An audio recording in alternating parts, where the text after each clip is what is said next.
पूज्य मास्टर जी, आपने हृदय की गहराइयों से और परिवार वालों की ओर से सभी को विशेष धन्यवाद दे चुके, स्वागत कर चुके हैं। मैं आपको भी धन्यवाद दे रहा हूँ। आप लोग बेटा लोग आइए और रामायण के पन्ने को श्री गणेश करें। खाली हाथ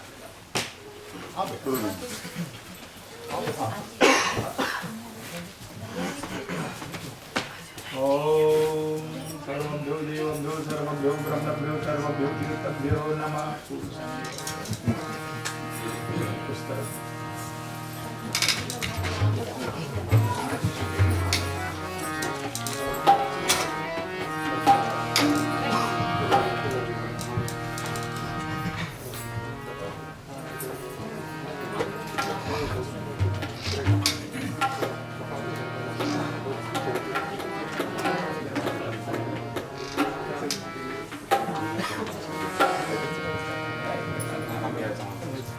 अच्छे से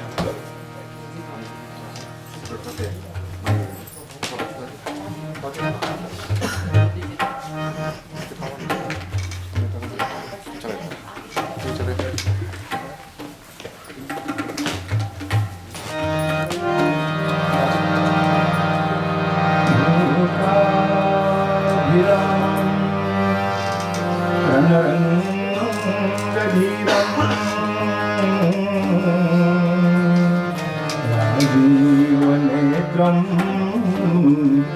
रघुवंशनाथं तारण्यरूपं करुणाकरन्तं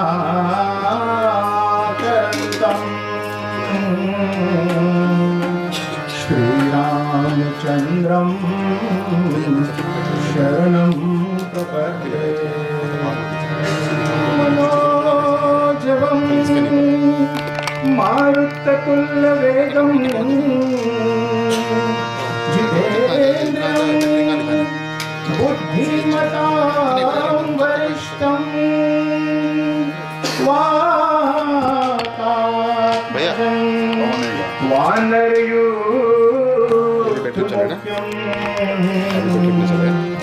श्रीरामदूतं शरणं प्रपद्ये। श्रीरामदूतं शरणं प्रपद्ये। कर्पूरगौरं करुणावतारं संसारसारं भुजगेन्द्रहारं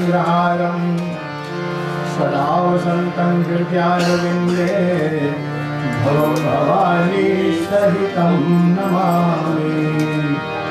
गुरुर्ब्रह्मा गुरुर्विष्णु गुरुर्देवो महेश्वरा गुरुर्साक्षात् परब्रह्मं तस्मै श्री गुरुवे नमः। तस्मै श्री गुरुवे नमः। तस्मै श्री गुरुवे नमः। नारायणं नमस्कृतं नरं चैव नरोत्तमं देवीं सरस्वतीं व्यासं ततो जयमुदीर्यते। वसुदेवसुतं देवं कंसचाणूरमर्दनं देवकी परमानन्दं श्रीकृष्णं वन्दे जगद्गुरु। श्रीकृष्णं वन्दे जगद्गुरु। श्रीरामं वन्दे जगद्गुरु। भाव के साथ सभी को श्री रामचंद्र कृपालु मनहरण भव भयदारुणं नवकंद लोचन कंद कंद पद करुणारुणं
पिबधिक तुलसीदास शंकर शेष मुनि मन रंजनम मम हृदय कंठ निवास तुलसी कलनल रंजनम श्री रामचंद्र कृपालु भज मन हरण भव भय दारुणम श्री राम श्री राम श्री राम श्री राम श्री राम श्री राम श्री राम श्री राम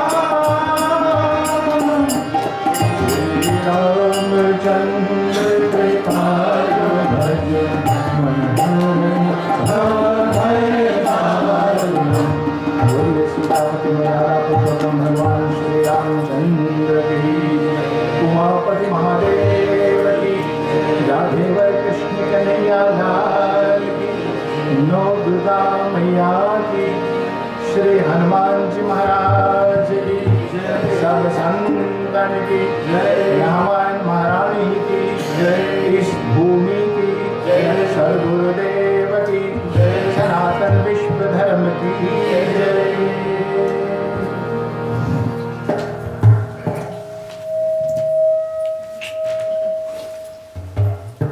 हमारे उपस्थित प्रिय बंधुओं, आप सभी को विशेष रूप में एक बार फिर से मैं धन्यवाद दे रहा हूं परिवार वालों की ओर से, जबकि हमारे मास्टर जी ने और बड़े अच्छे से सभी को स्वागत किए हुए हैं।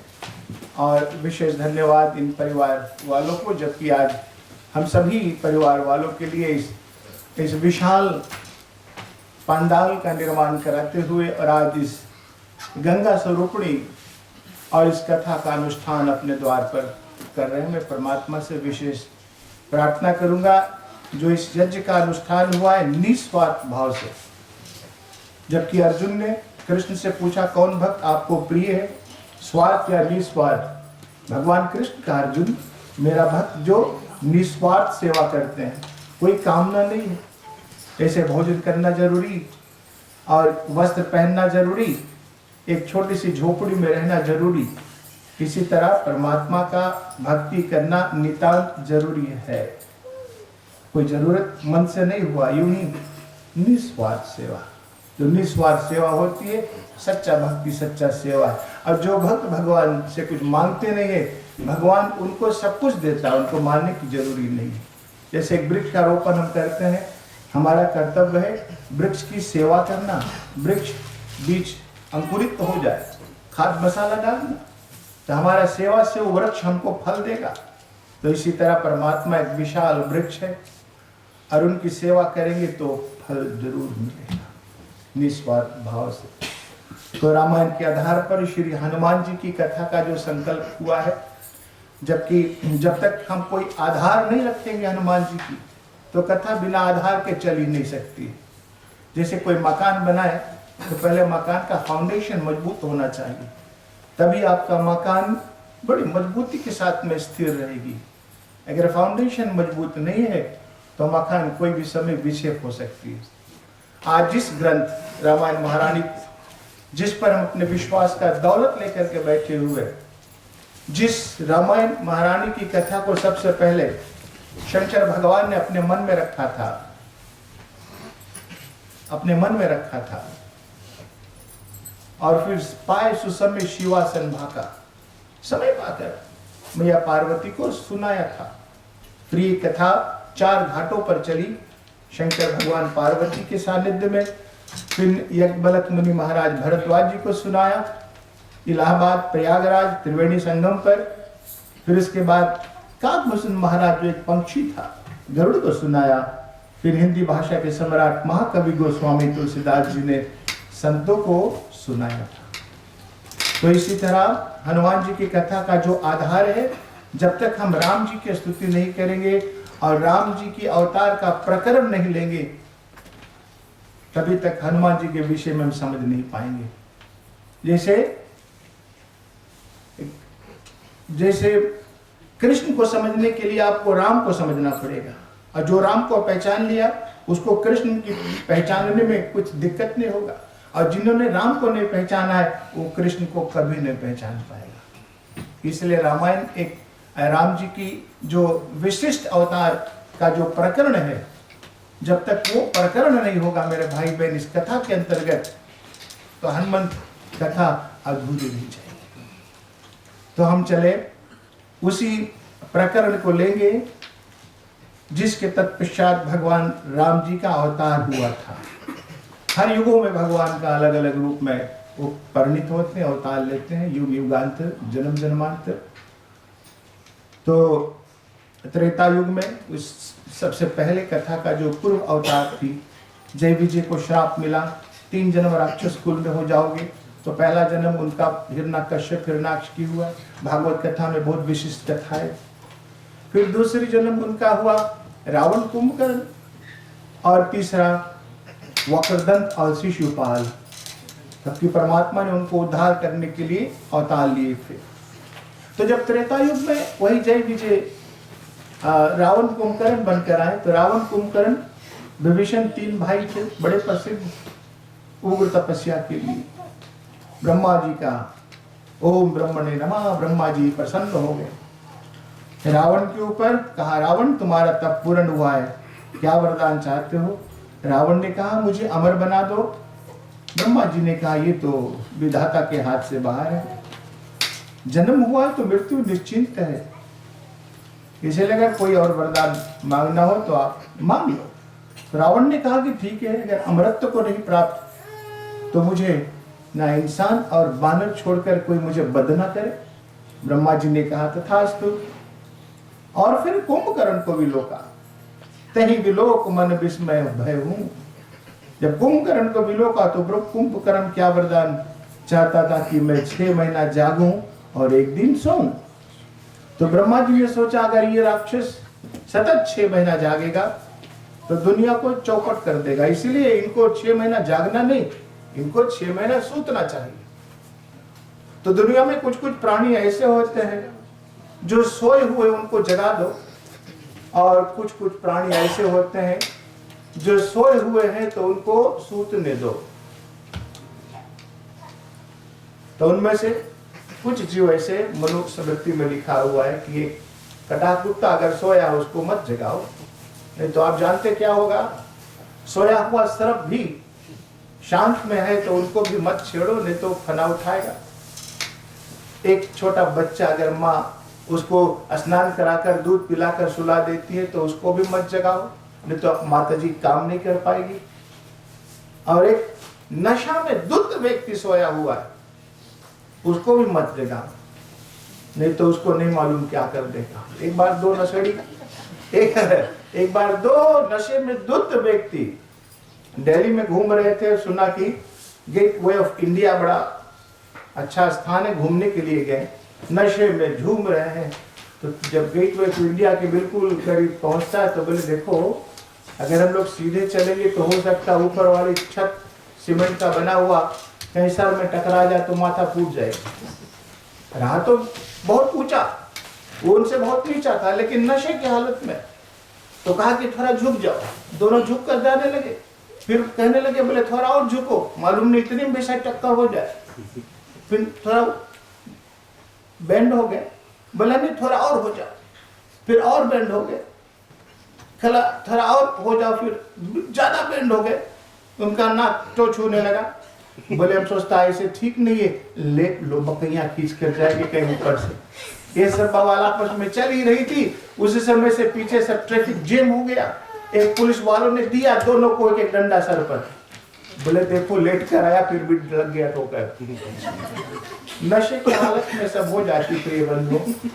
तो एक मूर्ख व्यक्ति अगर सोया उसको भी जगा दो, और जो व्यक्ति सोया उनको जगाओ। उनमें से आपका गार्डमेंट सूत गया तो उसको जगाओ, नहीं तो चोर अंदर आएगा। भंडारी सोया उसको जगाओ, नहीं तो आपको भोजन नहीं मिलेगी। राहगीर सोया उसको जगाओ, नहीं तो आपका फ्लाइट छूट जाएगा। और एक आप जैसे मंडली के प्रचारक लोग सोए हुए उनको जगाओ, नहीं तो धर्म नहीं चलेगी। और एक राजा मंत्री सोया हुआ उसको भी जगाओ, नहीं तो राज्य नहीं चलेगी। तो इनमें से मेरे प्रिय बंधुओं, ब्रह्मा जी ने सोचा अगर कुंभकर्ण सतत जागरा रहेगा तो संसार को चौपट करेगा। इसलिए मैया सरस्वती की प्रेरणा से और जब वरदान मांगना चाहा कुंभकर्ण,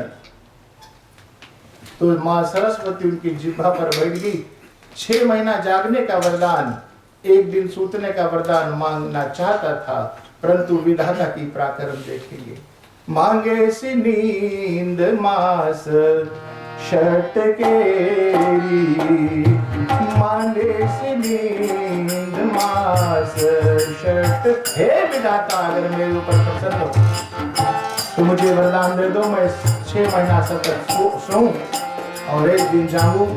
ब्रह्मा जी ने कहा तथास्तु।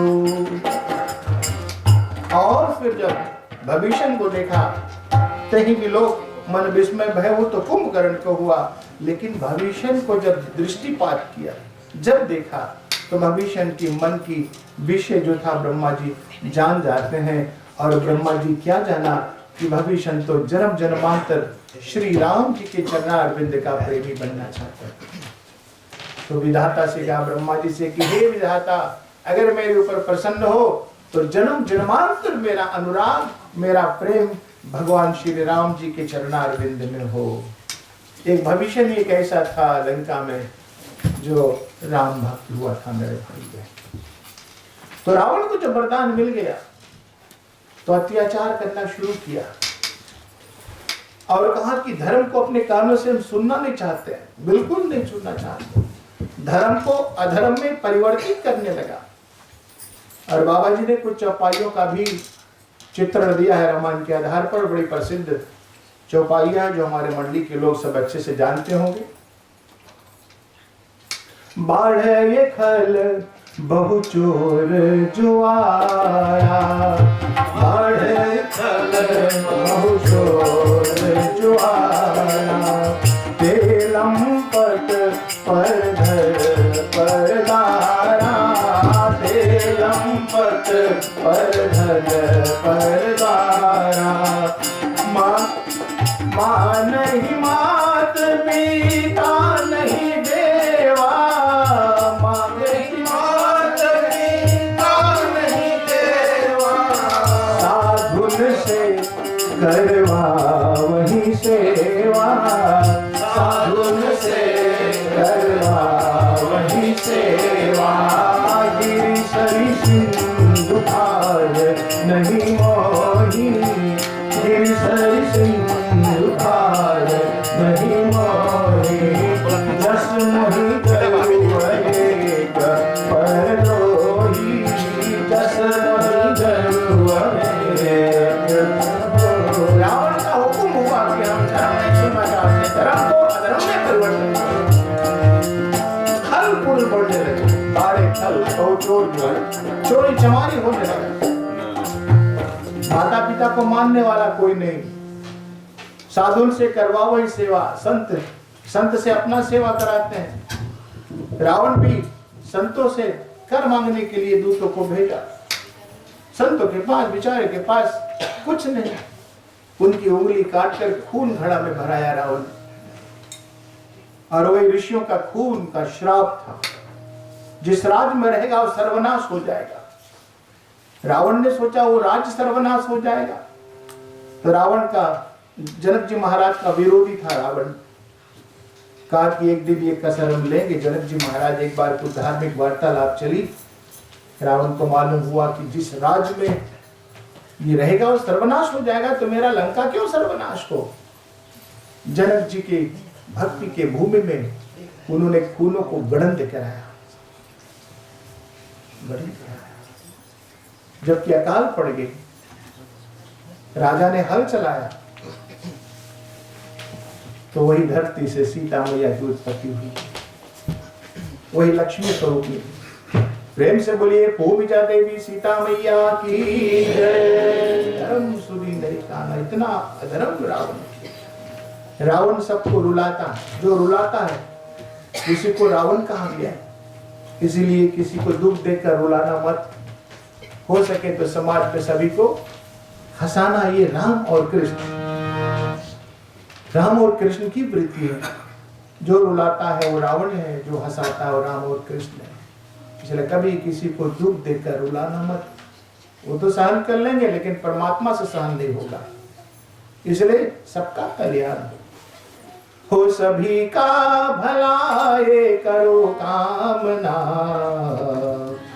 हो सभी का भला ये करो कामना, मैले होने न पाए कोई भावना, मैले होने न पाए कोई भावना, हो सभी का भला ये करो कामना, हो सभी का भला ये करो कामना, मैले होने न पाए कोई भावना, मैले होने न पाए। है क्या ये जीवन? संगीत है स्वर सजाते रहो, ये जीवन संगीत है स्वर सजाते रहो, मुस्कुराते रहो, मुस्कुराते रहो, मुस्कुराते रहो, मुस्कुराते रहो, मुस्कुराते रहो, गुनगुनाते रहो, गुनगुनाते रहो, मुस्कुराते रहो, हमेशा सबको मुस्कुराते। रावण कृष्ण है जो रुलाता है। और इसी तरह प्रिय बंधुओं, इतना अत्याचार बढ़ा रावण। जब योग विरागा तब मख भागा, श्रवण सुनहि दस शीर्षा, श्रवण सुनहि दस शीर्षा, आपु ही उठ धावहि लहै न पावहि, जे धरि घालव कीटा, जे धरि घालव। जब योग विरागा तब मख भागा, जहाँ पर ऋषि मुनि महात्मा ब्राह्मण लोग यज्ञ करते, पूजा पाठ करते, विश्वामित्र इत्यादि संतों को लेकर यज्ञ कराते हैं। ओम प्रजापति स्वाहा। उस तरह से बारिश सुबाहु ताड़िका आकाश मार्ग से घड़ा के घड़ा खून यज्ञ कुंड में प्रज्वलित करते हैं। अस्थियां फेंकते, मांस के लोथड़े प्रज्वलित बुझने लगती है। यज्ञ देवताओं को नहीं मिलता है। रावण मृत्यु ये कहा कि हम धर्म सुनना नहीं चाहते हैं, यज्ञ से देवताओं का पोषण होती है। सोच रहा अगर यज्ञ बंद हो जाए तो देवता निर्बल हो जाए, सत्ता हमारी चले। केसरी सिंधु भार नहीं मोही, जस मुहि गरुवै सकल धर्म देखहि विपरीता, सकल धर्म देखहि विपरीता, कहीं न सके रावण भय भीता, देहु रूप धरे हृदय विकारी, जय सहसा सुर नर मुनि, निज संतान सुनाए सुरोही, काहू से कछु साधन। गिरि तल सिंधु भार नहीं। धरती मैया पाप के बोझा से इतने अकुला जाती है, थर-थर कांपती है। उन दिनों में पहले धरती कंपन नहीं हो रहा था। अभी संसार में ज्यादा पाप हो रही है बंधुओं। जिस पाप के कारण से आज धरती कोई कितनी आती है, ये सब भौतिक प्रकोप। दर्जनों में समय पर सभी प्रेता में लोग दैनिक दैनिक भौतिक नापा, राम नाम काबू नहीं आता। दैनिक दैनिक भौतिक नापा, राम नाम में दैनिक दैनिक और भौतिक दैनिक शरीर को देवी देवताओं का प्रकोप और भौतिक एक्सटर्नल इत्यादि दुर्घटनाएं सब नहीं होती थी, क्योंकि जहाँ पर सत्य है वहाँ परमात्मा है, सत्य नहीं बजाते। इसीलिए इतने ज्यादा पाप के कारण से धरती अकुला जाती है और धरती मैया निवेदन करती कि गिर सिंधु भार नहीं हो, मेरे ऊपर गिरी यानी पर्वतों का बोझ नहीं है, बड़े बड़े वृक्षों का बोझ नहीं है, बड़े बड़े पर्वतों का बोझ नहीं है, बड़े बड़े बिल्डिंग का बोझ नहीं है। धरती मैया पर जो बोझ है मेरे भाई बहन, पाप का बोझ है। इसलिए जो संसार में पापी लोग होते हैं वो समझना मानो नहीं, वो धरती पर पाप का बोझा बन करते हैं। इसलिए आप पुष्प चढ़ाते हैं भगवान। एक विशेष बात बताऊं, व्यासदास जी है, फूल क्यों चढ़ाते हैं हम? भगवान को निवेदन करें, मेरे मालिक, मेरे परमात्मा, ये जो पुष्प अपने हाथों में, कब भी फूल चढ़ाना तो यही भाव अभिव्यक्त करना कि मेरे प्रभु, जो इस सुगंधित पुष्प को मैं आपके चरणों में समर्पित कर रहा हूँ या कर रहे हूँ, मुझे पुष्प की तरह सुंदर बनाइए, मुझे पुष्प की तरह हल्लुक बनाइए, ताकि धरती पर पाप के बोझा बन करके ना आए। ये बोल कर पुष्प चढ़ा, यही भाव अभिव्यक्त होता है। माँ नहीं, माता पिता नहीं देवा, धरती मैया इस पाप के वजन से थर थर थर थर कांपने लगी। धरती मैया जब इस बोझ को नहीं संभाल सकती है तो ऋषि मुनियों के पास जाती है कि हे ऋषि, धेनु रूप धरी, गौ का रूप धारण करती। हृदय विचारी, मन में विचार करने लगी कि अब किसी की सहारा की जरूरी है। जब तक आप सुखी में रहेंगे तो किसी के सहारा नहीं लेंगे। आप सोचेंगे कि मेरे पास धन है, मेरे पास दौलत है, मेरे पास ऐश्वर्य है, मेरे पास वो प्रतिष्ठा है, मैं किससे हाथ फैलाऊं। लेकिन जब कोई समस्या आ जाए जीवन में, कोई दुख आकर के खड़ी हो जाए, तो आप ये सोचेंगे अब किसके पास मैं जाऊं ये दुख निवृत्ति के लिए। कोई आधार सोच, सुखी में तो आप नहीं जाएंगे। इसलिए परमात्मा ने अपने भक्तों को दुख में रखा है, क्योंकि सुख में तो परमात्मा को हम भूल जाएंगे यद्यपि, लेकिन दुख में परमात्मा को याद किया जाए। गुरु नानक देव महाराज कहते, कल उनकी जन्मदिन है गुरु नानक देव महाराज का। गुरु नानक देव महाराज कहते कि नानक दुखिया सब संसार, कोई संसार में ऐसा प्राणी नहीं जो सबरोज सुखी में है। कभी कभी सबकी आंखों में आंसू आती है, किसकी आंसू पोछेंगे, सबके दामन तो भीगे भीगे रहते हैं। नानक दुखिया सब संसार। परमात्मा ने दुख इसलिए दिया है क्योंकि मेरा भक्त हमेशा सावधान रहे। सुख हमको भगवान से दूर रखता है और दुख हमें भगवान के नजदीक रखता है। एक डंडा हो, डंडे का दो एंड है, एक डंडा का एंड है दुख और दूसरे का है सुख। अगर डंडे को उठाएंगे तो दोनों साथ में उठेगा, इसी को जीवन कहा गया है। अगर सुख की तरफ पकड़ कर उठाएंगे तो दुख भी ऊपर आएगा। दुख के बगल पकड़ कर उठाएंगे तो सुख भी। ये जीवन है, इसीलिए दुख हमको भगवान के नजदीक रखता है और सुख हमें भगवान से दूर रखता है। अहम आ जाती है। अगर विवेक पुरुष हो तो सुख में भी परमात्मा के नजदीक रहेंगे, नितांत, कोई संदेह नहीं। लेकिन 100% नहीं, करीबन 5% लोग सुख में भगवान का भजन जरूर करते, और सुख में वैसे रहेंगे तो ये जीवन एक मैदान जैसा है, विषय वासना में। तो जब दुख आई, धरती मैया ऋषि मुनियों को अपना दुख सुनाती है। ऋषि मुनि कहते हैं कि हमसे नहीं होगा, हम चले देवताओं का वंदन करें। तो सब मिलकर देवताओं के पास जाते हैं। याद रखना, दुख हमको, सुख हमको सुख हमको बिखेरती है और दुख हमको यूनाइट करती है।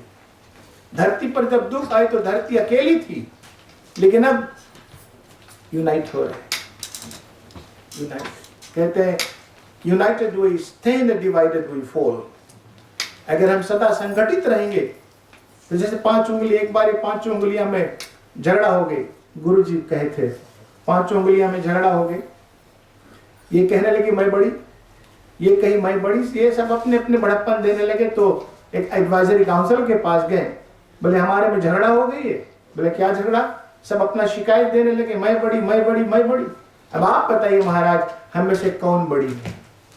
एडवाइजरी काउंसिल ने कहा, कानी उंगली को कहा कि तुम क्यों बड़ी? बोले मैं इसलिए बड़ी क्योंकि सेठ साहूकार लोग, बड़े बड़े धनी लोग जो होते हैं, जितने कीमती रिंग है हीरा मोती का मेरे में डालते हैं, मैं कितनी वैल्यू हूँ, कितनी मेरी कीमत है। तर्जनी को कही तुम क्यों बड़ी? बोले देवी देवताओं के माथे पर मैं टिक्का लगाती हूँ। बड़े वाले से कहा तुम क्यों बड़ा? बोले मेरा संबंध कोई देवी देवताओं से नहीं है, मेरा डायरेक्ट कनेक्शन भगवान से है। माला जाप लोग जो करते हैं ना, बड़ी उंगली पर रहता है ओम नमो भगवते, मेरा डायरेक्ट संबंध भगवान से, इसलिए मैं बड़ा। इसको कही तुम क्यों बड़ा? बोले कोई दुश्मन आता तुम कहते हैं शट बंद करो मुंह, अंगूठा नहीं उठाते आप गुस्सा में, शट अप। तो तुम्हारी उंगली देखकर वो चुप हो जाता है। अंगूठे को कहा तुम क्यों बड़ा? अंगूठे कहा मैं तो छोटा और मोटो भी हूँ, छोटा भी हूँ लेकिन मोटा। बोले तुम कैसे बड़ा?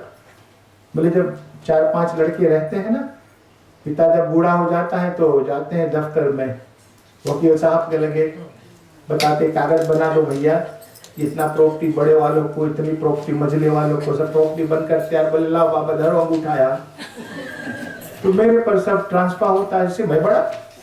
ऐसे कह रहे थे कि अचानक से एक दुश्मन आ गया उंगलियों पर युद्ध करने के लिए। एडवाइजरी काउंसिल ने कहा देख रहे हो, दो एक मुक्का। सब मिलकर एक घुसा बन गए, दुश्मन को परास्त किया। पूछा क्या अकेले आप मार सकते थे? तुम सब यूनाइट हुए हो। तो इसीलिए आज प्रिय बंधुओं, धरती मैया गौ के रूप में देवताओं से और ऋषि मुनियों को संगठित करती है। देवता कहते हमसे भी नहीं होगा, तब क्या करेंगे? रावण का अत्याचार बढ़ता जा रहा है।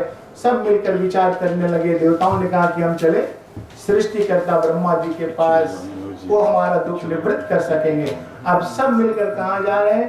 ब्रह्मा जी के पास। सुर मुनि गंधर्वा मिलकर सर्वा गे विरंती के लोका, गे विरंती के लोका। तनवो तनु धारी भूमि धारी परम विकल भय शोका, परम विकल भय शोका। ब्रह्मा सब जाना मन अनुमाना, हम रव कछु न बताई, हम रव कछु न बताई। जिकर से दासी सो अविनाशी, हम रव तोर सहाई, हम रव तोर सहाई। तोर मुनि सब ब्रह्मा जी के पास जाते हैं। जब ब्रह्मा जी ने देखा कि सब ऋषियों के देवता लोग सब पधार रहे हैं, तो ब्रह्मा किया है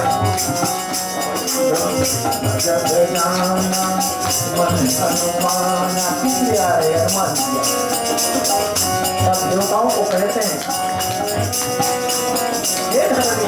जाकर ते दासी सोया विनाशी, हम रव तोर सहाई, हम रव तोर। देवताओं जितना दासी आप उन्हीं का दास है। मुझे तो भगवान अपने नाम कुंड से प्रकट किया है, इससे नहीं होगा। हम चले उस परमात्मा को याद करेंगे जिन्होंने पूरी सृष्टि का चित्र किया है। जब ब्रह्मा जी ने विचार मिल लेते हैं और ब्रह्मा जी के बातों को सुनकर ब्रह्मा जी धरती को सावधान करते हैं। धरणी धर हुमति धीर, काविरंजी हरि पद सुमेरा। जानत जन की तीर प्रभु, जानत जन की तीर प्रभु, से हरि है दारुण दुसाई। इस तरह ब्रह्मा को समझाया, ब्रह्मा को समझा रहे कि जितना दास आप है उन्हीं का दास मैं हूँ। हम सब चले भगवान का ध्यान करेंगे, हमारा दुख भगवान दूर करेंगे। आपस में विचार करने लगे किस समय मेरे परमात्मा हमको कहाँ मिलेंगे। किसी ने कहा भगवान क्षीर सागर में होंगे, किसी ने कहा भगवान वैकुंठ में होंगे, किसी ने कहा कि भगवान स्वर्ग में होंगे। आपस में चर्चा चल रही थी।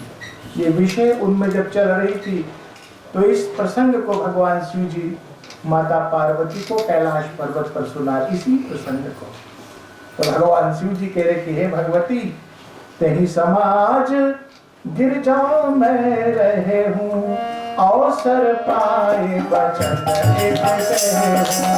तेही समाज गिरजा में रहे हूँ, अवसर पाए बचन।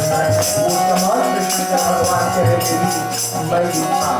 आपस में चर्चा चलने लगी कि मेरे परमात्मा कहाँ रहेंगे, कहाँ मिलेंगे। कोई कह रहे क्षीर सागर में, कोई कहा पर्वत समुद्र में, कोई कहा स्वर्ग में, कोई कहा वैकुंठ में। और मैंने ऊंचे स्वर में एक मानव के शरीर धारण करते हुए सभा में मैं रहा, तो मैंने ऊंचे स्वर में कहा भगवान को ढूंढने के लिए कहीं जाने की आवश्यकता नहीं। हरि व्यापक सर्वत्र समाना, प्रेम से प्रगट हो ये मैं जाना।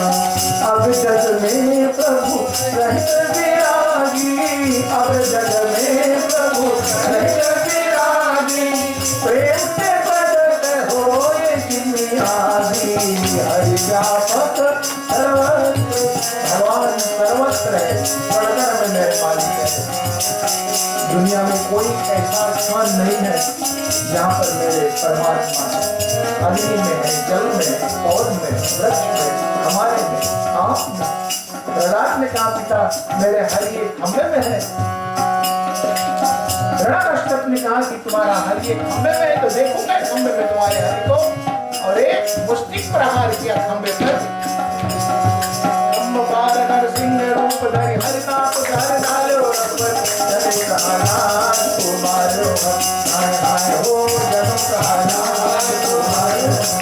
खंबा फटा, और जैसे खंबा फटा नरसिंह रूप में भगवान प्रकट हो गए।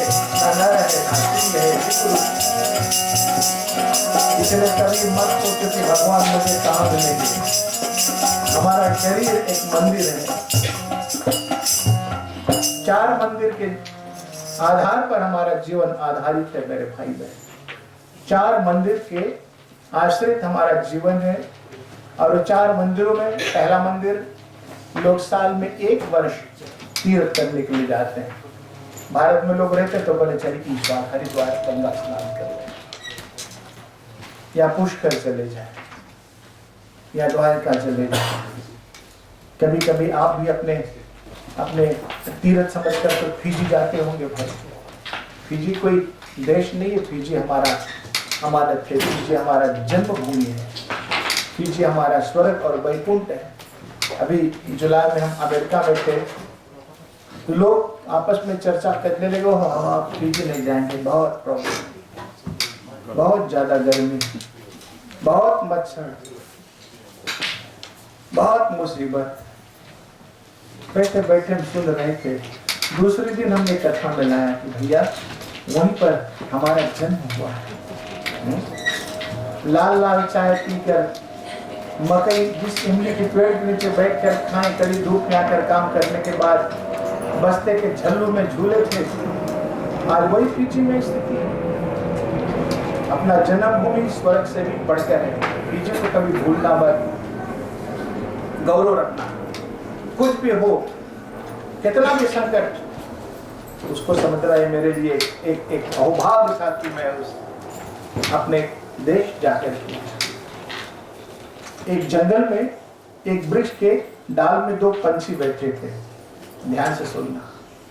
एक डाल पर 2 पंछी बैठे थे और अचानक से उस जंगल में एक बड़ा गंभीर आग लग गई। धाए धाए करके अग्नि प्रज्वलित हुई। तो दोनों पंछी जो डाल पर बैठे थे आपस में कहने लगे कि बहुत ज्यादा आग लग गई जंगल में, और आग की लपटें बिल्कुल वृक्ष तक आने लगा। एक पंछी उनमें से कहती दूसरे से कि देखो हम लोग इस डाल को छोड़कर भाग चले कोई दूसरी जंगल में, नहीं तो हम लोग जलकर राख हो जाएंगे, उड़ चलो यहाँ से। तो जो पंछी बगल में बैठी थी वो ये पंछी से कह रही है, फल खाए जिस वृक्ष के गंधले की है पात, जिस वृक्ष के डाल पर हमारा बसेरा था, फल खाए बिस्ता की डाल पत्तों पर, फल खाए जिस वृक्ष के गंधले की है पात, आज हमारा धर्म है जले वृक्ष के साथ। आज हमारा धर्म यही कहती है कि जल जाएंगे इस वृक्ष के साथ में, परंतु ये डाल नहीं छोड़ेंगे।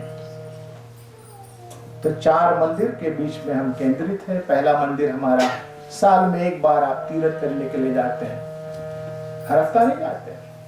और दूसरा हमारा मंदिर गांव की मंदिर है, मंडली चलती है, आप सप्ताह में एक दिन मंडली में जाते हैं।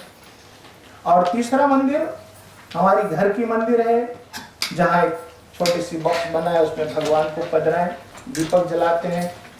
शाम को काम पर से आते, स्नान करने के बाद अगरबत्ती घुमा देते हैं, वो प्रणाम करते हैं। सुबह जाने से पहले भी दीपक जलाते हैं, प्रणाम। वो तीसरा मंदिर है। और चौथा मंदिर बड़ा विचित्र है, वो मोबाइल मंदिर है। और वो हमारा मंदिर ये मांस अस्थियां का बना हुआ ये लोथड़ा है।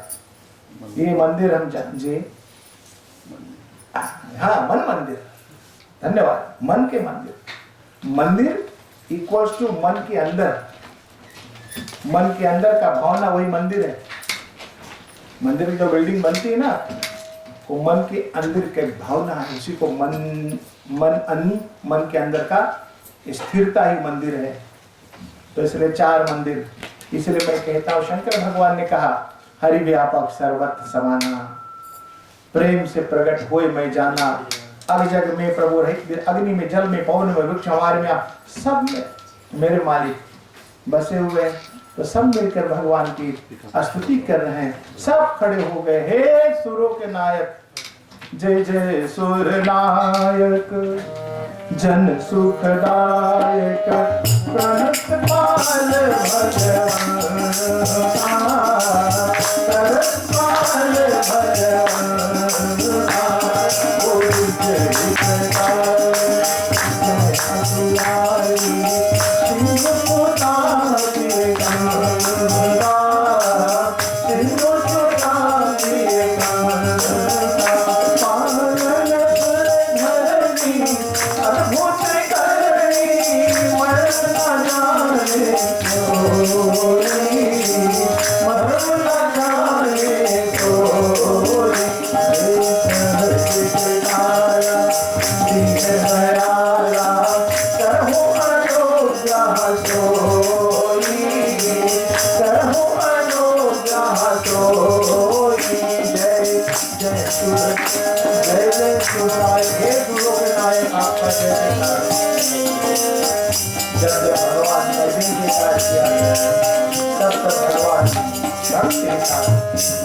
आकाश 4 स्तुति किया गया।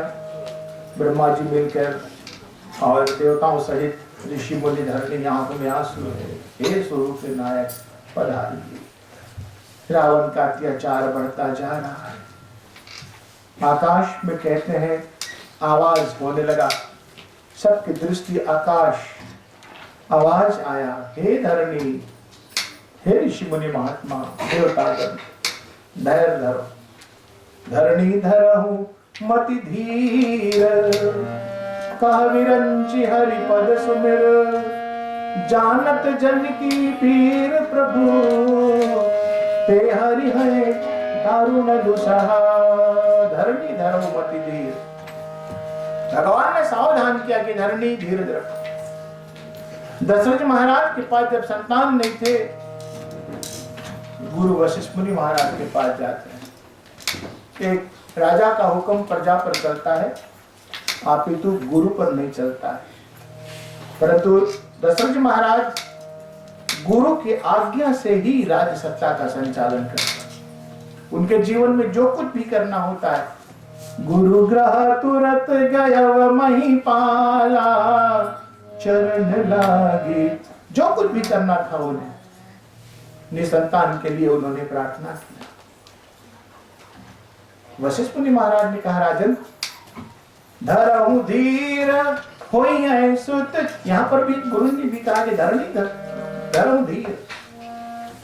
देवताओं को भगवान का धरणी धरहु मति धीर, सभी पर धीरज रखो। तो आज हर एक इंसान के जीवन में कोई ना कोई समस्या आती है। तो देवताओं ने भी सावधान किया, भगवान ने भी सावधान किया कि धरहु धीर, कोई मुसीबत, कोई संकट जीवन में आए तो ये देखना वो दुख आप कितना ले सकते हैं। धर्म, धीर, स्थिरता, शांति, मति धीर, बुद्धि में स्थिरता रखो, कितना वो दुख आप ले सकते हैं। अगर वो दुख लेने में आज आप समर्थ हो जाएगा तो वही दुख आपको सुख में बदल जाएगा। सीता मैया कितनी दुखी में बैठी थी अशोक वाटिका के नीचे, शुष्क हो गई शरीर, राम राम जपते जपते। जब हमारे हनुमान दादा अशोक वाटिका पर बैठे, माता सीता की स्थिति को देखा, अशोक वाटिका में कांपने लगे, सोचा भी पूरा कर दो। जब रावण आकर के ललकारा, रावण के जाने के बाद तब हनुमान दादा जब देखा मैया सीता अकेली बैठी है, तब मौका देख कर राम कथा जब वर्णन लागा, राम कथा जब वर्णन लागा। हनुमान जी ने राम कथा गाने सीता मैया सुनाने वाला कौन है? राम कथा जब वर्णन लागा, राम कथा जब वर्णन लागा, तब सीता की दुख सब भागा, तब सीता की दुख सब भागा। राम कथा जब सुनने की मैया सीता, तब वो दुख सुख में बदल गई। याद रखना, 4 चीजों की परीक्षा, मुसीबत, संकट में देखना कि आप कितना धैर्य धारण कर सकते हैं। दुख में घबराने की बात नहीं, कितना हम ले सकते हैं। हो सकता है कभी कभी भगवान भक्तों की परीक्षा भी लेते तो पहले दुख आती है, दुख एक परीक्षा के रूप में, और इस परीक्षा में कितने लोग विफल हो जाते हैं। व्रत कर रहा हूँ, इतना किया, उतना जाप किया, लेकिन मालिक संकट दे रहे हैं। वो संकट नहीं मेरे भाई बहन, ठाकुर से, ठोकर से ठाकुर मिले, याद रखना। ठोकर से तब ठाकुर मिले, बिना ठोकर का ठाकुर नहीं मिले। इसलिए दुख में, अगर भक्ति के मार्ग में दुख आया तो ये समझना कि मेरा एप्लीकेशन उन तक चला गया है, अब वो कोई योजना मेरे लिए बना रहा है। हर एक क्षण दुख लेने में सुख हुआ, ज्यादा फायदा हुआ, इनकम आई तो मैं किया, इतना हमारा मुनाफा हुआ, मैं किया। कभी दुख आ गए, कंप्लेन, ताकि भैया आपकी साथ तो भगवान ने रूठ लिया। सुख हुआ तो भगवान नहीं दिया, दुख आया भगवान ने रूठ लिया। भगवान नहीं रूठे हैं, तुमको सावधान कर रहे हैं। इसलिए सब में संतोषम लाभम परमम धनम। बकरी तो मैं चिल्लाती है हमेशा, मैं। मैना ने मैना कही, मोल भयो 10-20। लोग तोता पालते हैं ना, मैना ने मैंने कही, मोल भयो 10-20। बकरे ने मैं कहा, कबीर कटायो शीश। तोता को लोग इतना प्यार करते क्योंकि मैं अहम नहीं है। बकरियां मैं, और वही बकरियां मैं नहीं, जब मरते हैं लोग उसके चमड़े निकालकर तंबूरा बनाते हैं। जब तंबूरा बनाकर बजाते हैं तो मैं की आवाज नहीं आएगी, तुम की आवाज आएगी। तंबूरा चलेगी तो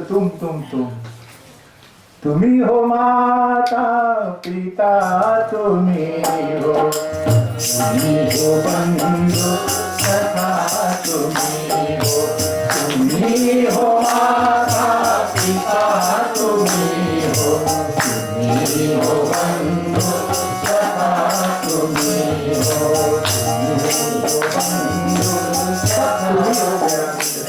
दुख भी आया, मेरे परमात्मा का एक प्रसाद है। सुख में भी धन्यवाद, दुख में भी धन्यवाद। संतोषम लाभम परमम धर्म। तो देखना आप दुख कितना ले सकते हैं। और दूसरा धर्म आपने किया है तो धर्म निष्फल नहीं होगा। संकट में वो धर्म आपका हाथ थाम लेगा, निष्फल कभी नहीं होगा। आपका हाथ थाम लेंगे धर्म, जो आपने नेकी बदी और धर्म किया है। इसलिए हमेशा ये पंक्ति याद रखना, इतनी शक्ति हमें देना दाता, मन में विश्वास कमजोर होना। इतनी शक्ति हमें देना दाता, मन का विश्वास कमजोर होना। हम चले नेक रास्ते से भूल कर कोई भूल होना।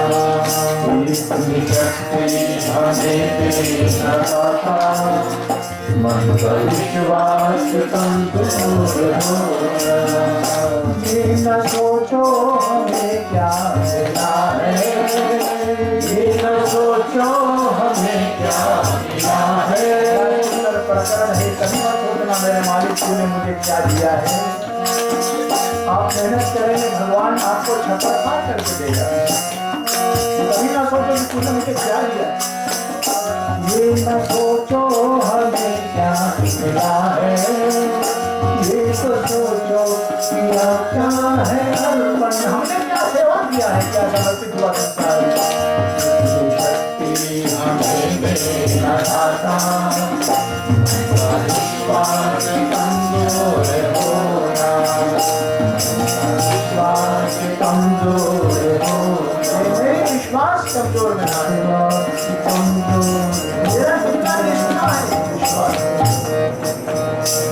घबराने की बात नहीं। देवताओं को भगवान सावधान किया, धरनी धरहु मति धीर। देवता ने दुख उठाए, मेरे परमात्मा दुख उठाए।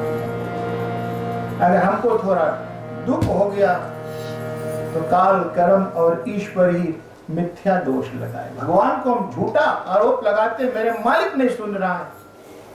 भगवान निर्दोष है, वो न्यायकारी है, वो समदर्शी है, वो भक्त अवसर होता है। आपके हमारे जीवन में जो कुछ भी रात दिन होता है, इसके पीछे कारण है, बिना कारण से नहीं। सब कुछ कारण है। कभी दुख आ जाए तो बोलो ये कुछ कारण होगा इसके पीछे। तो भगवान ने कहा कि जाओ धरनी, ऋषि मुनि महात्मा लोग अपने अपने काम पर लग जाओ। मैं अवतार लेने वाला हूं 4 शक्ति रूपे अवध में। याद रखना, भगवान कहां अवतार ले रहे? अवध। दूसरे शब्दों में अवध को अयोध्या कहा गया है।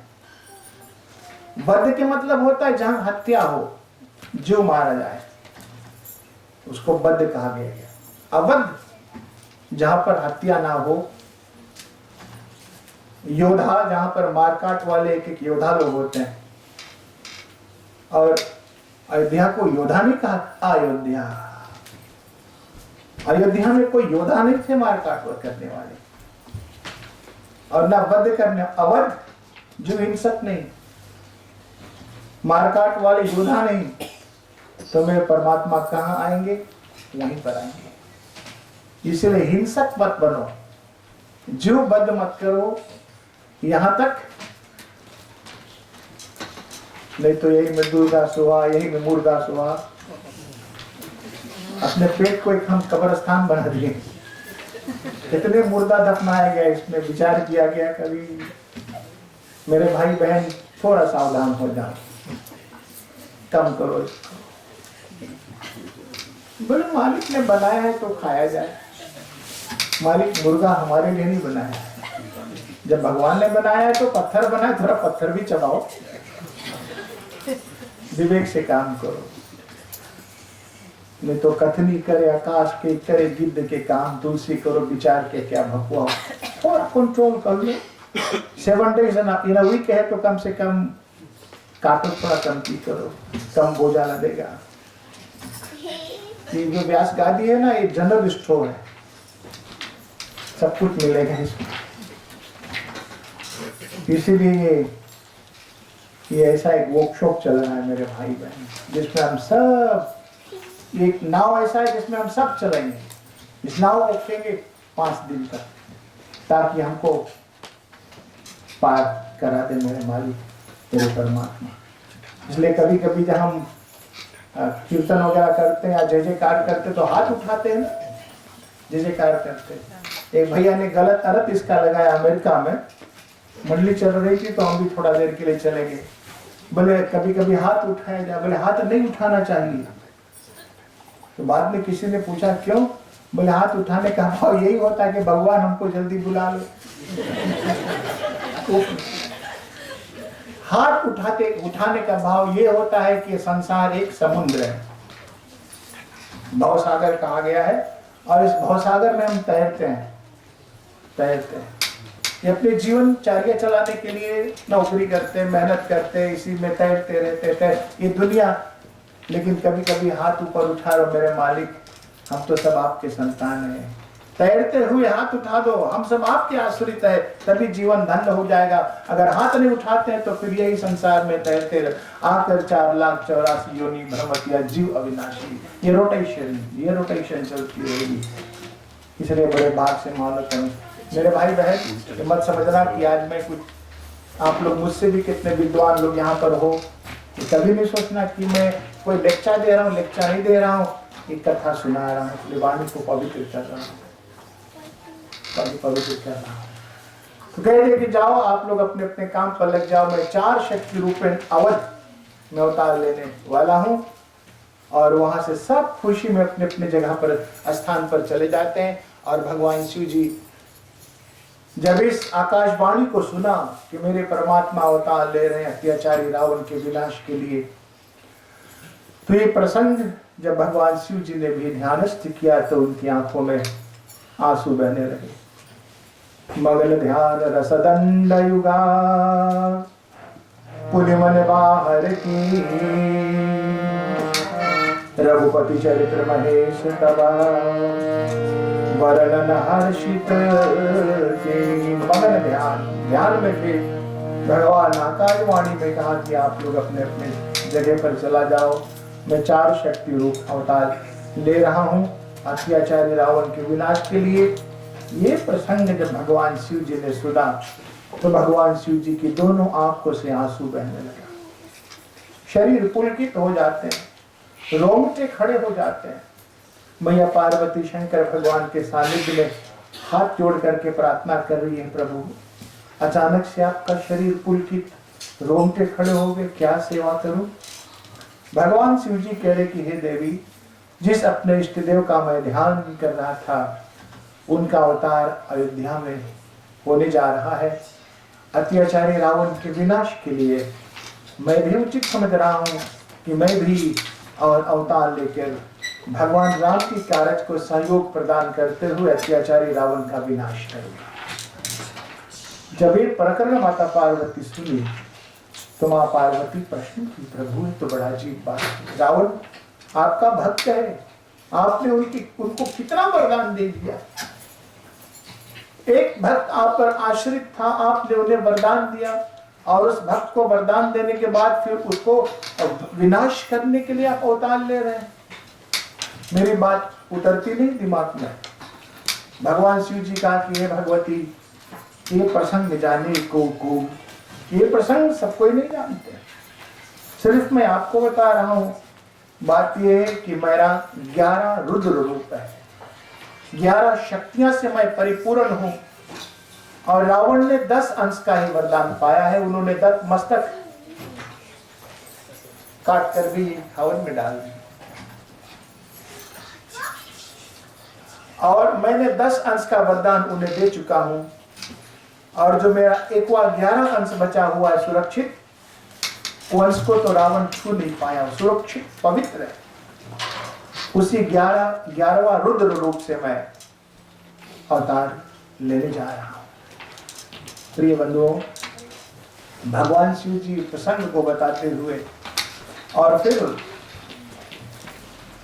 सावधान मैया पार्वती को किया और उस तरफ रावण ने फिर उग्र तपस्या ब्रह्मा जी को किया। पहले तो वरदान मांग लिया, अमृत का, ब्रह्मा जी ने कहा यह नहीं हो सकता है। तब कहा कि मुझे नर और बानर छोड़कर कोई मुझे मार ना पाए। ब्रह्मा जी ने कहा तथास्तु, तब तो अत्याचार शुरू किया। राजा रघु से उनका विरोध था, रावण का तो सोचा बदला लेने का अवसर। एक बार दशरथ जी महाराज से भी कुछ धार्मिक विषय पर वार्तालाप हुआ रावण का, तो दशरथ जी महाराज से रावण पराजित हो गया, हार गया। तो दुष्ट लोग होते जो है ना, वो सब झुकाएंगे, बोले ठीक है, हार तो गया हो, मेरा अपमान हुआ, लेकिन इसका बदला हम लेंगे।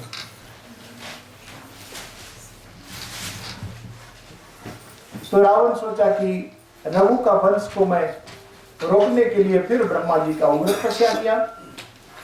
ओम ब्रह्मणे नमः, ओम ब्रह्मणे नमः। ब्रह्मा जी रावण के तप से प्रसन्न हो जाते हैं, सानिध्य में आकर के परिणित हो जाते। ब्रह्मा जी प्रकट हुए, कहो दशकंदर तुम्हारा तप पूर्ण हुआ, क्या चाहते हो? तो ब्रह्मा जी दूसरा वरदान क्या मांगा? हे विधाता, अगर आप मेरे ऊपर प्रसन्न हो तो मुझे दूसरी वरदान ये दे दीजिए। क्या? ब्रह्मा जी ने, नृप दशरथ के वीर ते कोई, जग में पुत्र जन्म नहीं होई। नृप दशरथ के वीर ते कोई, जग में पुत्र जन्म नहीं होई, जन्म नहीं होई, जन्म नहीं। ब्रह्मा जी ने कहा तथास्तु। रावण को और प्रेरणा मिल गया कि अब दशरथ जी के बाद उनका वंश नहीं चलेंगे, उनके वंश को मैं रोक दिया। ब्रह्मा जी ने कहा कि ठीक है, लेकिन ब्रह्मा जी ने सावधान किया, आपने वरदान मांगा कि नृप दशरथ के वीर से कोई जग में पुत्र नहीं हुई, वीर से ना हो तो चलो भगवान खीर से आएंगे, खीर से आएंगे। दशरथ जी महाराज 3 रानियां, लेकिन एक भी संतान नहीं। एक बार भूपति मन माही, एक बार भूपति मन माही, भय बुदलानी मोर सुत नाही, भय बुदलानी मोर सुत नाही। किसी ने मौका पे तुलसीदास जी से पूछा, एक माता पिता के पास अगर संतान ना हो तो क्या एक ही दिन उसको दुख होगा कि मेरे पास संतान नहीं है? हो सकता रात दिन उससे बैठ के सोचे जाते इतना बड़ा कितनी प्रतिष्ठा साधना करेंगे कि मेरे घर से कोई बच्चे हैं। लेकिन बाबा जी ने शब्द में लिखा है, एक बार ऊपर और दिन कब था? सरजू के किनारे कुछ अयोध्या के छोटे छोटे बच्चे खेल रहे थे। तो खेलते हुए बच्चे 5-6 वर्ष के कूदते गादते दशरथ महाराज अपने रघुकुल के सिंहासन पर बैठे थे। तो एक छोटा बच्चा आया और राज्यसभा में प्रवेश किया और छलांग लगाकर दशरथ महाराज के गोद पर बैठ गया। तब दशरथ महाराज जब देखा मेरे गोद पर कोई बालक आकर क्या मेरी 3 रानियां की कोख में कोई बालक नहीं आएगा? क्या इस जान पर बैठे हुए मेरे पूर्वज के रूप में नहीं आएंगे? मेरे गोद में बैठने वाले कोई बालक नहीं हो? कुछ दिन उसको एक धक्का लगा, हाँ सावधान हुआ, जरूरत पड़ा। गुरु ग्रह तुरंत गया मही पाला, गुरु ग्रह तुरंत गया मही पाला,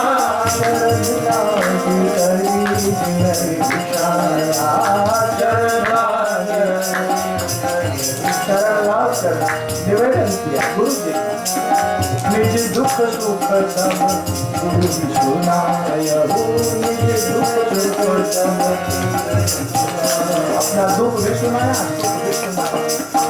सुख क्या उनके पास राज है, यश है, कीर्ति, वैभव है, प्रतिष्ठा है, सब कुछ है, लेकिन दुख संतान नहीं है। क्या रघुकुल के सूर्य डूब जाए? क्या इस अवध की दीवार को पकड़कर चलकर कोई बालक नहीं होगा? वशिष्ठ मुनि महाराज ने त्रिकालदर्शी थे, तीनों को काल को जानने वाले, पास्ट टेंस प्रेजेंट और फ्यूचर। राजन हरहु धीर होई है सुरतारी, हरहु धीर होई है सुरतारी। 4 संतान हो गया, लेकिन ब्रह्मा जी समझ गया कि रावण का वरदान था कि वीर से संतान ना हो, तो चले अब यज्ञ नारायण के माध्यम से। श्रृंगीर सी वशिष्ठ दुलारा, श्रृंगीर सी वशिष्ठ दुलारा, पुत्र काम सुभग यश करावा, पुत्र काम सुभग यश करावा। भक्ति सहित मुनि आहुति दीने, भक्ति सहित मुनि आहुति दीने, प्रगटे अग्नि चरु ये सब पत्नी की कथा आप जानते हैं, नहीं करूँगा। श्रृंगी ऋषि द्वारा पुत्र की पुत्र प्राप्ति अयोध्या में प्रारंभ हुआ। यज्ञ नारायण प्रसन्न हो जाते हैं, यज्ञ कुंड से बोले भगवान की प्रकट हो गए, हम लेकर प्रसाद लेकर खीर लेकर। राजन, तुम्हारा मनोकामना नहीं पूर्ण हो रहा है, तुम्हारा गुरु जी ने जो तुमको आशीर्वाद दिया है वो ये फल है। गुरु का मर्यादा किया, गुरु का सम्मान किया। ये तुम्हारी पराक्रम नहीं है, गुरु जी की पराक्रम है। तुम्हारा गुरु जी ने जो आश्वासन आपको दिया है कि मनोकामना पूर्ण हुआ है, ले जाओ इन प्रसाद को तीनों रानियों को यथाउचित बताने की, इसको इतना उसको उतना उसको यथाउचित तुम जैसे जिसको समझना वो प्रसाद बांट देना। जनक जी महाराज, दशरथ जी महाराज प्रसाद देते हैं, तीनों रानियों को बुलाते हैं। आधा कौशल्या को, एक आधा बचा था उसको दो भाग किया, एक चौथाई कोटा केकई को दिया, जो एक कोटा बचा था चौथाई उसको भी दो भाग किया। एक हाथ कौशल्या सबसे बड़ी, एक हाथ में से कोटा केकई को, और फिर एक चौथाई जो बचा हुआ था कोटा उसको दो भाग में किया, और दोनों को फिर से कौशल्या केकई को दिया, सुमित्रा को भी नहीं दिया। राजन ने कहा कि आप लोग दोनों रानियां बड़ी है और ये छोटी रानी सबसे दुलारी है, इसलिए बेटा जब छोटे पुत्र को और बड़े बड़े को एक एक पैकेट बोंगो जब देते तो छोटे वालों को दो दुलार होता है। तो सुमित्रा दुलारी रानी रही। तो कौशल्या केकई को कहा कि तुम इनका मर्यादा करने के लिए अपने हाथ से एक एक भाग दे दो।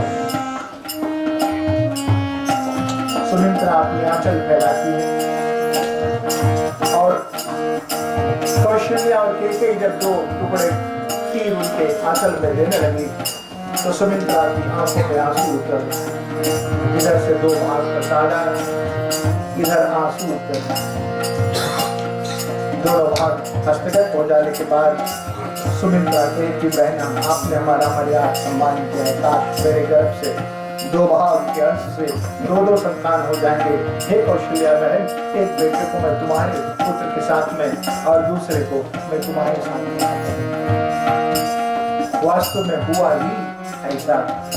आधा जो था कौशल्या को राम, एक चौथाई को केकई के लक्ष्मण भरत, और सुमित्रा जो थी दो भाग का अंश जो आया है वो लक्ष्मण और शत्रुघ्न हुए। इसलिए राम के साथ में लक्ष्मण गए और भरत के साथ में शत्रुघ्न, ये अंश बराबर हुआ। जब खीर बांट रहे थे, अपने हाथों में जब खीर लेती है तो सुमित्रा के दो भाग में प्रसाद था ना, एक को संभाल ली, दूसरी बची हुई थी, कहीं उड़कर एक चील जा रहा था। एक चिड़िया जा रही थी और वो देखी कि बड़ा सुंदर कुछ लग रहा है, दाना समझकर उड़कर आई, हाथ से चोंच में लेकर कुछ भाग खीर। तो खीर किसको मिला? कौशल्या को मिला, केकई को मिला, सुमित्रा के अलावा पंचीराज चील को भी मिला। एक अप्सरा थी बैकुंठ में, वो कुछ गलती की, भगवान ने जाओ तुम तो लोक में, यहाँ रहने योग्य नहीं तुम्हारे में। निवेदन की प्रभु जरूर, मैं पतित हो गई, आपने मुझे धरती पर भेज रहे हो, बानर योनि में, बंदर परिवार में, कम से कम मैं माईवी बन करके रहूं, ये आशीर्वाद दीजिए। भगवान ने कहा था खास्तु, माईवी उस रूप को कहा गया है जो रूप जब जिस रूप में बदलना चाहो, जिस रूप में बदलना चाहो वो रूप भगवान कहा तथास्तु। और वो देवी जो थी वैकुंठ से आई थी, स्वर्ग से आई थी, वो किष्किंधा पर्वत के एक केव थी जहां पर रहती थी। उनकी विवाह भी हो गई केसरी के साथ में। और वो जो देवी थी अंजना थी। वो मनुष्य तन पाकर भगवान शिव जी की तपस्या करती है। और क्या तपस्या करती है? प्रभु मेरे गर्भ में कोई अच्छे पुत्र आए, तपोबली पुत्र आए। ऐसे तपस्या कर ही रही थी। और उसी समय से पवन देवता ने सोचा कि अब मैं अंजना को भी मदद पहुंचाऊं। उसी दिशा से वो चील राज उड़कर आ रहा था। और जहां पर तब वो हाथ फैलाकर भगवान की प्रार्थना कर रही थी, और चील के चोंच से जो प्रसाद लेकर के जा रही थी खीर, और नीचे धराधर पर गिरी और वो आ गई अंजनी के हाथ में। आकाशवाणी हुआ, देवी अंजनी ये प्रसाद आप प्रसाद स्वरूप पा लीजिए। उस हव्य को, प्रसाद को अंजना पाई। अंजना पाने के बाद एक दिन केसरी और अंजनी जंगल बड़े वन में विहार कर रहे थे, जा रहे थे।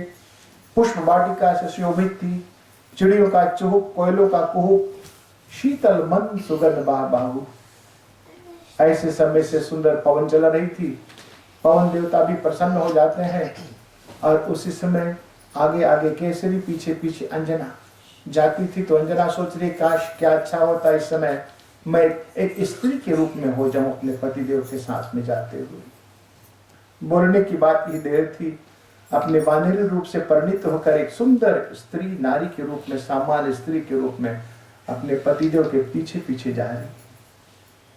पति को धर्म कहा गया है और पत्नी को त्याग। धर्म के पीछे त्याग है। और जब एक सुंदर स्त्री के रूप में जा रही है, तो स्त्री के रूप में जाते हुए तो अचानक से अंजना के वस्त्रों में कोई हवा का झकोरा आया। हवा बहुत जोर से चला, उनकी वस्त्र हवा के झकोरे से थोड़ा हिल गई। अंजना को अनुभव हुआ कि पीछे से किसी ने मेरे वस्त्र को खींचे। अंजना पीछे मुड़कर देखती है तो कोई नहीं। किसने मेरे वस्त्र को स्पंदन किया? उनके पति देवता जो थे केसरी। पूछा, क्या हुआ अंजना? भयभीत शब्दों में अंजना कहती कि मुझे लग रहा है कि किसी ने मेरे वस्त्र को स्पंदन किया। दोनों खड़े होकर घबराए हुए, कोई इधर उधर नहीं। आकाशवाणी हुआ, हे केसरी अंजना, चिंता करने की बात नहीं। तेज शक्ति के माध्यम से तुम्हारे गर्भ में जो बालक आएगा तो एक महावीर पुरुष होगा, तपोबली पुत्र होगा, भगवत भक्त होगा, पवन का पुत्र होगा। घबराने की बात नहीं। ये तपोबल से, ये तुम्हारी तपस्या के माध्यम से शिव जी की आपने तप की थी, ये प्रसाद तुम्हारे को। और इधर पवन के झकोरे से पवन देव प्रसन्न हो गए। इसी तरह प्रिय बंधुओं, देवी अंजना ने एक बालक वानर कुल से प्रसव करती है। और वही वानर कोई अलग वानर नहीं था, वही भगवान शिव जी के 11वां रुद्र रूप से प्रकट हुए। बोले हनुमान जी महाराज की। एक बात याद रखना, कभी हनुमान जी को बंदर मत कहना। भारत गए थे अयोध्या में, तो जो बंदर लोग होते हैं तो बड़े जंगली रूप में गए थे आप।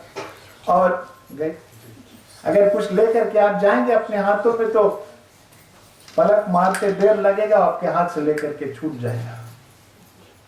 बड़े सावधानी से हम लोग जा रहे थे तुलसीवारी रामघाट। तो जो मैनेजर था आश्रम का, उन्होंने कहा कि पंडित जी हमको बंदर आज तक कभी कुछ छुआ तक भी नहीं, मैं तो मस्त लेकर के जा रहा। अहम था उनका। जाते जाते थोड़ी देर हम आगे निकल के पीछे खड़े, बोला कहा भैया, बोले बंदर हमारे फूल गोभी लेके चला गया। हम बोला आपने कहा कभी नहीं लेके, तो बोले आज हो गया है। तो पहली रात्रि सोते हैं तो ये जंगली बंदर तो बहुत परेशान करते हैं। साधु बाबा लोग बूढ़े उनके थाली को खींच कर ले भागते, बूढ़ा लोग बेचारे भाग नहीं पाते। लेकिन सुबह 5-4:30 बजे सुबह घटना घटी। पहली रात्रि खिड़की के बाहर मेरी दृष्टि गई तो हम क्या देखा कि एक एक डाल इतने जोर से हिल रहे हैं। तो हमने सोचा कि तूफान की तरह कुछ चल रहे, सब पेड़ हिल रहे हैं। और उस समय कुछ साधु बाबा लोग हनुमान चालीसा पढ़ रहे हैं। कान में आवाज आया, हम तो खटिए पर थे। पहली रात्रि की घटना। तो बाहर निकल कर गया करीबन 5 बजे सुबह। क्या देखा, एक बानर छलांग लगाता दूसरे डाल पर, वहां से दूसरा। सब जो वानर लोग कूदते हैं तो पेड़ हिलते हैं, जैसे तूफान आ गई। तो बाबा जी से पूछा, बोला बाबा ये कैसा वानर? बोले भैया ये बंदर खाली 2 घंटे रहते हैं यहाँ सुबह। 2 घंटे, सुबह 4 बजे आते हैं, 6 बजे मालूम नहीं कहां से आते कहां चले जाते हैं। और जब ये वानर आते हैं तो बंदर काची जो होते हैं ना, वो मालूम नहीं कहां छुप जाते, लेश मात्र नहीं मालूम कहां छुप जाते। और जैसे 6 बजे वानर चले जाते हैं, ये काची फिर आ जाते। सही घटना गहरा, सुनी सुना की बात नहीं, देखी देखा की बात। व्यास गादी पर बहुत जिम्मेवारी के साथ कह रहा हूं मेरे भाई बहन। तो हमने पूछा, ये बानर बोले हनुमान जी के परिवार है। ब्रह्म मुहूर्त के समय आते हैं। बाबा लोग केला, पवित्र साफ केला और चना रखते हैं। साफ रहते तब वो आकर के खाते हैं केला चना। अगर जूठा मीठा कुछ रहते देखकर चले जाते हैं। तो हनुमान जी आज भी हैं, लाल मुंह, लंबा पूंछ। और जब बाबरी मंदिर मस्जिद की लड़ाई चल रही थी मुस्लिम भाइयों में और हिंदू भाइयों में, तो ये लोग जब अंतिम चरण पर पहुंचा तो वहां पर जाकर के सुना और झंडे में तस्वीर भी देखा। जो अयोध्या का मेन ध्वजा था झंडा, उस पर एक बानर 7 दिन लटके थे। चढ़कर 7 दिन उस खंबे से, उस शिखर से उतरा नहीं। और उसी 7 दिन के अंदर ही विजय घोषित हुआ। वो हनुमान जी। और वही हनुमान जी प्रिय बंधुओं, सतयुग में शिव जी थे। सतयुग में शिव जी थे, त्रेता में वही शिव जी 11वां रुद्र रूप से वानर हुए। यहां तक ही नहीं, द्वापर में कपिध्वज, अर्जुन महाराज के झंडे पर उनका तेज और सत्य का विजय हुआ। और वही शंकर भगवान त्रेता युग में, द्वापर में, त्रेता में तो वानर, द्वापर में कपिध्वज अर्जुन महाराज के झंडे पर। कलयुग में भगवान राम जी से हनुमान जी ने पूछा, हनुमंत अब तो मैं जा रहा हूं स्वधाम, मेरा कारण पूर्ण हो गया है। हनुमान जी ने कहा कि प्रभु मुझे मौत दे दो। भगवान का हनुमंत, तुम्हारा मौत नहीं, तू अजर हो, अमर हो, तुम्हारा मृत्यु निकट नहीं आएगी। तब हनुमान जी ने कहा कि प्रभु मुझे एक वरदान दे दो। और मुझे वरदान यही दे दो कि जब तक ये प्राकृतिक रहेगी, जब तक ये दुनिया रहेगी, धराधर रहेगी, जहां जहां पर राम कथा होगी, जब जब राम कथा होगी मेरे परमात्मा, तब तक मैं वो कथा में रहूं। राम कथा तक मैं राम कथा में रहूं। जब राम कथा बंद हो जाएगी तब मेरा मौत हो जाए। तो भगवान ने हनुमान जी को अजर किया, अमर किया है। जहां जहां पर कलिकाल में मेरे भक्त लोग कथा सुनेंगे, जो भक्त लोग अपने घर, मंदिर, स्थानों पर तुम्हारे नाम से झंडा लगाएंगे, तुम्हारी पूजा करेंगे, तुम अजर हो, अमर हो, तुम सब भक्तों की रक्षा करना, ये आशीर्वाद है। तो हनुमान जी की पूजा कलिकाल में घर घर होती मेरे भाई बहन। अगर राम जी ने जो किया है, प्रभु राम जी ने जो कुछ भी किया, उसके पीछे अगर हनुमान जी नहीं होते तो ये कार्य पूर्ण नहीं होता, रामायण नहीं चलती। और हर एक संकटों में हनुमान जी महाराज अपना तेज स्थापित करते। इसलिए मन से, वचन से, कर्म से हनुमान जी सदा यही चाहते हैं कि मेरे प्रभु राम को कोई दुख ना पहुंचे, मेरे राम को कोई दुख ना पहुंचे। दास भाव से उनकी सेवा किया। इसलिए कभी कभी लोग राम जी की कुछ शिकायत करते, मंदिर में जाते तो हनुमान जी पहले वहां पर रहते थे। उनसे राम के पास शिकायत जाने से पहले हनुमान जी उनको मुक्त कर देते हैं।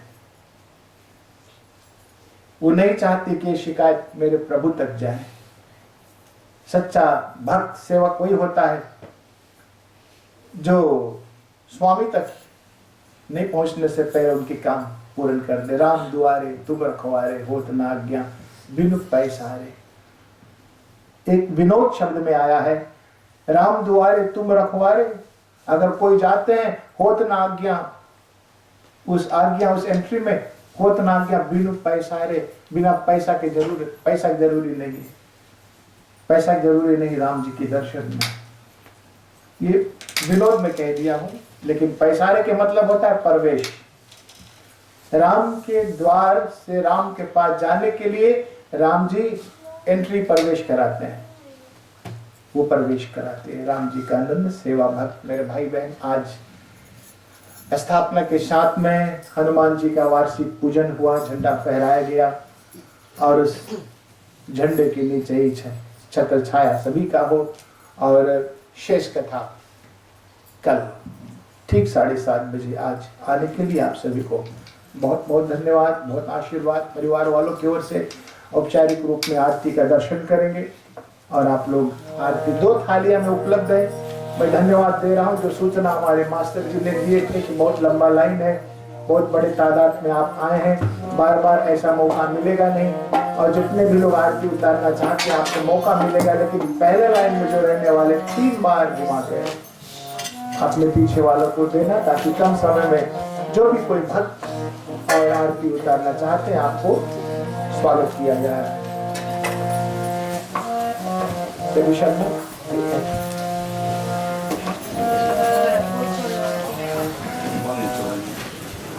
आज रामायण की आरती और फिर हनुमान जी का भी हम लोग बोलेंगे। तो पहले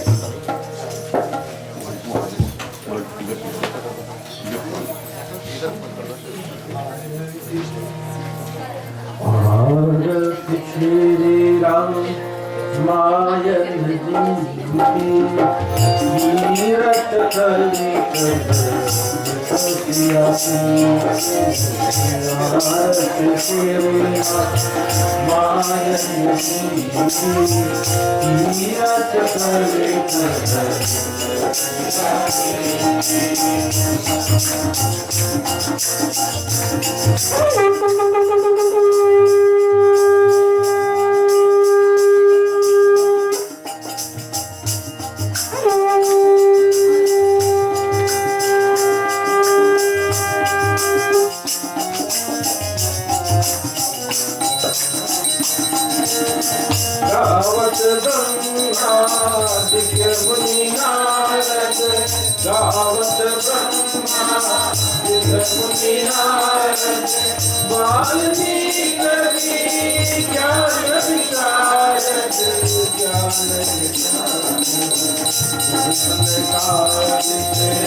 वहाँ एक वेदी पर भी रामायण रखा हुआ है।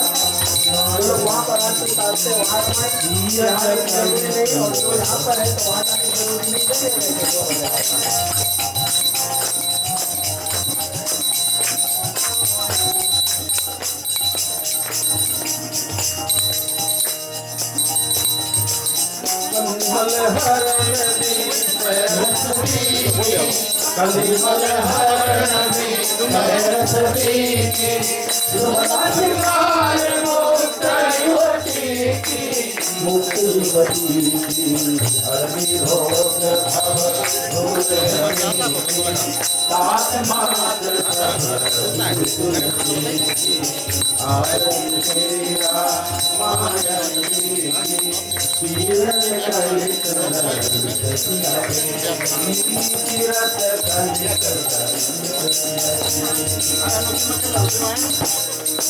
आरती कीजे हनुमान लगाती, दुष्ट दमन रघुनाथ कराती। आरती कीजे हनुमान लगाती, दुष्ट दमन रघुनाथ कराती। जाके बल से गिरवर कापे, जाके बल से गिरवर कापे। रोग दोष गाए निकट न आवे, रोग दोष गाए निकट न आवे। अंजनी पुत्र महाबलधारी, संतन के प्रभु सदा सहाय। आरती की जय हनुमान लगाती, दुष्ट दमन रघुनाथ कराती।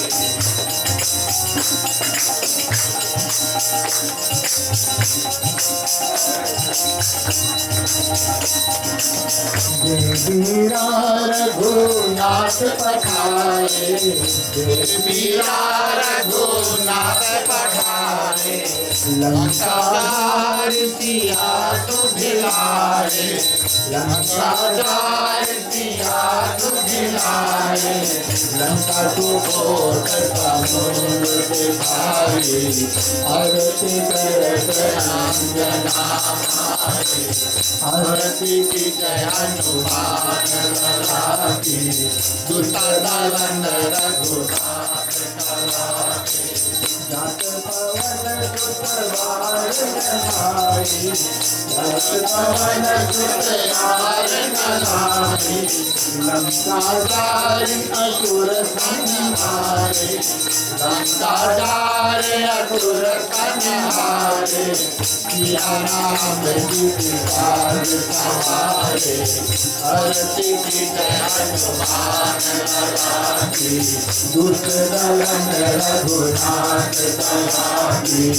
आरती की जय हनुमान लगाती, दुष्ट दमन रघुनाथ कराती।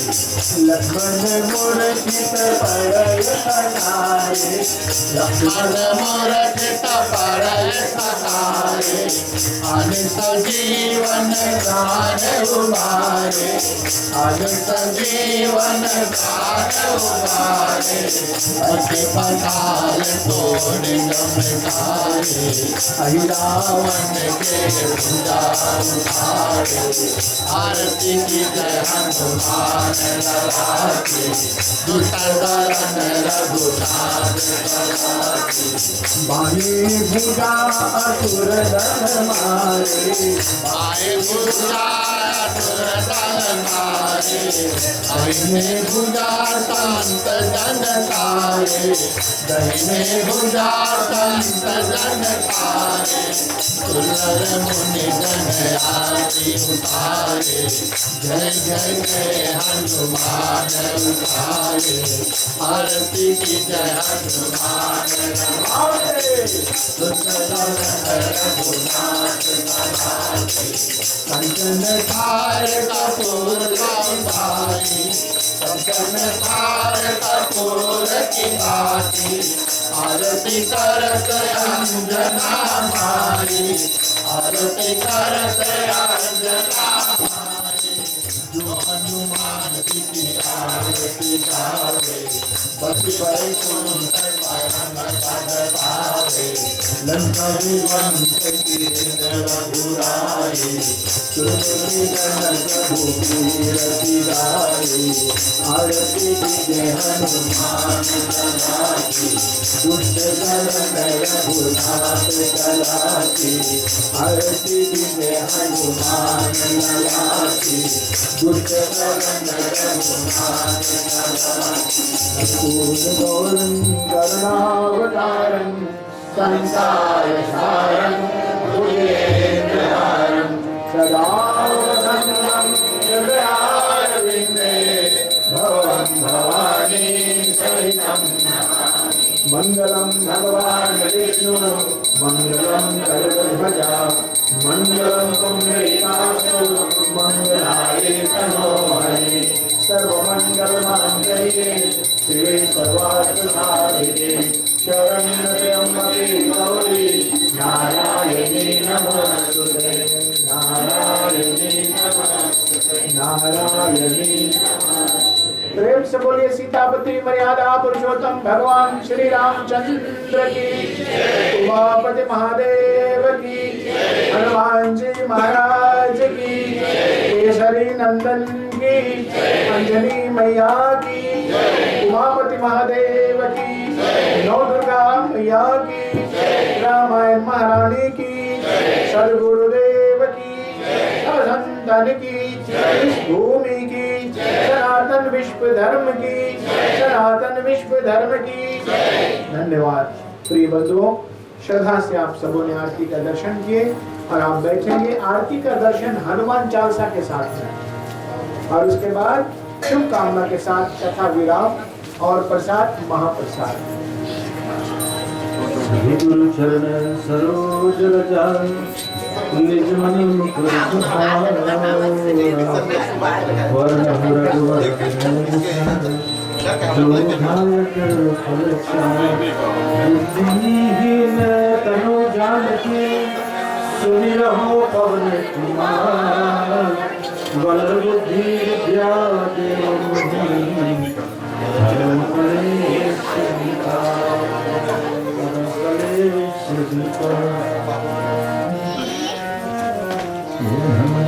ज्ञान गुण सागर जय कपीर राम दूत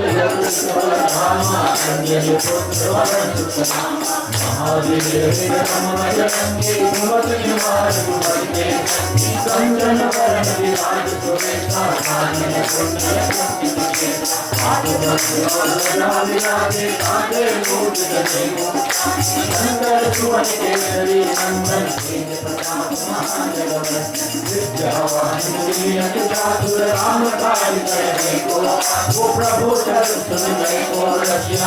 करना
महावीर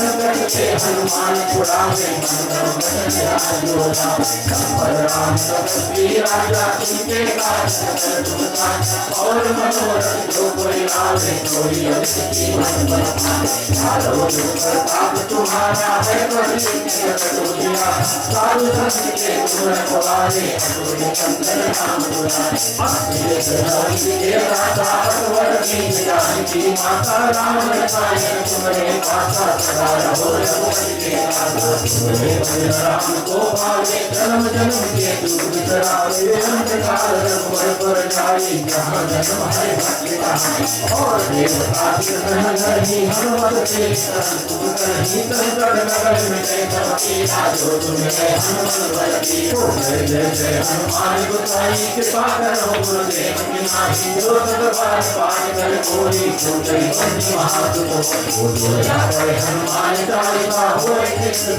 की गवली तुलसीदास हरि तेरा की जय नाथ जय माते वो तुलसीदास हरि तेरा की जय नाथ जय माते की जय नाथ जय महादेवा की जय नाथ जय पवन तनय संकट हरना मंगल मूर्ति राम लखन सीता सहित हृदय बसो हनुमान जी भगवान